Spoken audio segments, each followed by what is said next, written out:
کہ جامعہ کی جو تأسیس ہے اس کی کیا وجہ بنی؟ حالانکہ اس وقت جامعہ کی تأسیس بھی آپ بھی اچھی طرح جانتے ہیں مختلف جامعات ہندوستان میں پائے گئے، خاص طور پر ایسے جامعات جہاں پر کتاب و سنت کی خالص کیا ہے تعلیم ہوا کرتی تھی.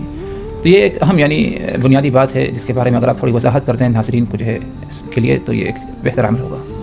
جزاک اللہ خیر. یہ بہت اہم مسئلہ ہے جی کہ جامعہ سلفیہ کیوں قائم ہوا، جی جبکہ ہندوستان میں بہت سے مدارس مشہور ہیں جی اور جامعہ سے پرانے موجود ہیں، اور ان وجوہات کے باوجود جماعت کو کیوں ضرورت پیش آئی کہ ایک ایسا ادارہ قائم ہو جس کو مرکزیت حاصل ہو. میں آپ کو بتانا چاہوں گا کہ جب ہندوستان کے اندر سلفی منہج اہل حدیث کیا کوششیں شروع ہوئی جی اور کتاب و سنت سے لوگوں کو جوڑنے کے لیے ہمارے بزرگوں نے جی عملی اقدام کیا، اس وقت سن 1906 میں جی جمعیت کی ایک تنظیم بنی آل انڈیا اہل حدیث کانفرنس کے نام سے. مولانا ثناء اللہ امرتسری رحمہ اللہ اس کے بہت سرگنا تھے، ناظم پہلے بنے، اور اس کے ساتھ ساتھ بہت سی شخصیات تھیں جنہوں نے اس کو قائم کیا. ان لوگوں کی کوشش کیا تھی؟ مین یہ تھی کہ امت کو صحیح اسلام پہنچایا جائے جی اور جو اسلام کے بارے میں جو شکوک و شبہات مختلف اطراف سے ہو رہے تھے، نام میں لینا نہیں چاہتا، ایسا نہیں، اس میں مولانا ثناء اللہ امرتسری نے خاص طور سے اور بہت سے بزرگوں نے بڑھ چڑھ کے حصہ لیا. جی اور اس دور میں مدارس تھے، مدارس بہت سے تھے اور شخصی تھے، نامور مدارس تھے، بڑے بڑے علماء نے قائم کیا تھا.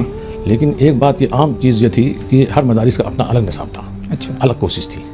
تو جماعت جب اس میدان میں اپنے تبلیغ کے معاملے میں آگے آئے اور اس کا اثر پورے ہندوستان میں ظاہر ہونے لگا اور لوگ کتاب و سنت کی طرف راغب ہونے لگے، تو ان کے ذہن میں آیا کہ ایسا ہم کیوں ادارہ نہ بنائیں جہاں پہ مرکز ایسا ہو جہاں پہ ہمارے علماء بھی بیٹھ سکیں، مدارس کو جوڑا جا سکے اور ہم بیٹھ کے اپنے نصاب کے بارے میں سوچیں اور ایک متحدہ ہمارا پلیٹ فارم بنے، اور جہاں پر دارالفتہ بھی ہو، سوالات جو آتے ہیں اور علماء کو. تو یہ سن 1900 شاید تیسرے دہائی کی بات ہے، 38 کی یا اس کے آس پاس کی.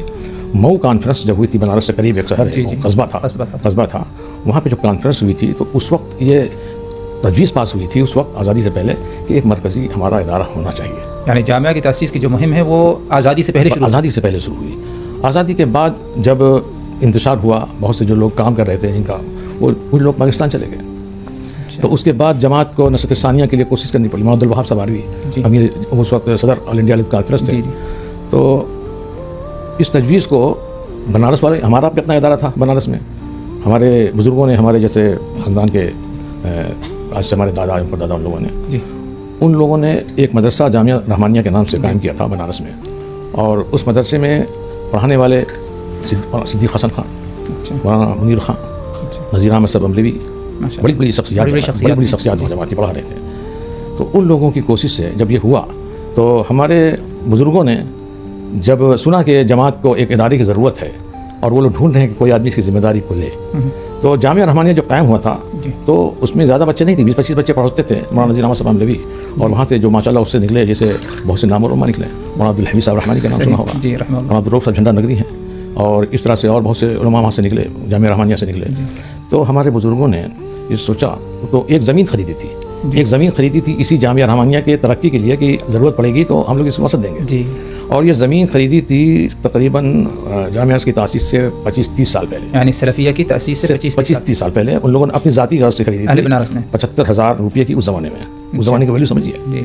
لیکن جب یہ معلوم ہوا کہ جماعت والے ایک مرکزی دارالعلوم کے لیے زمین ڈھونڈ رہے ہیں تو ان لوگوں نے خط لکھا، آپ لوگ اگر چاہیں تو ہماری یہ پیشکش قبول کریں، یہ زمین ہم دیتے ہیں، یہاں پر آپ مرکزی دارالعلوم کو قائم کر سکتے ہو. یعنی شہر بنارس میں یہ جامعہ کی جو تأسیس ہوئی، حالانکہ مرکزی ادارہ سمجھا جاتا ہے، اس کی ایک اہم وجہ یہ رہی کہ زمین یہیں پر انہیں مہیا اور نصیب ہوئی. اور یہ نوگڑھ کا اجلاس 1961 جو ہوا ہے اس سے پہلے ان لوگوں نے مفاہمت کر کے مرکز سے مجھے منظور ہو گیا کہ ٹھیک ہے. وہ آئے، زمین دیکھا، اور وہاں سے ٹیم آئی باقاعدہ ان کے ساتھ ہوا. تو نگر پالیکا میں ایک نقشہ بنا کے داخل کر دیا گیا پاس کرانے کے لیے.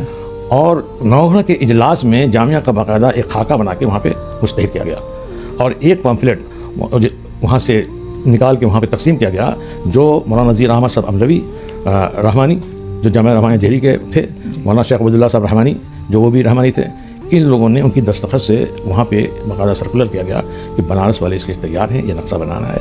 تو وہاں پہ تجویز پاس ہوئی کہ جامعہ سلفیہ مرکزی دارالعلوم بنارس میں انشاءاللہ قائم ہوگا، اور اس کے بعد تاسیس کی شروعات ہوئی.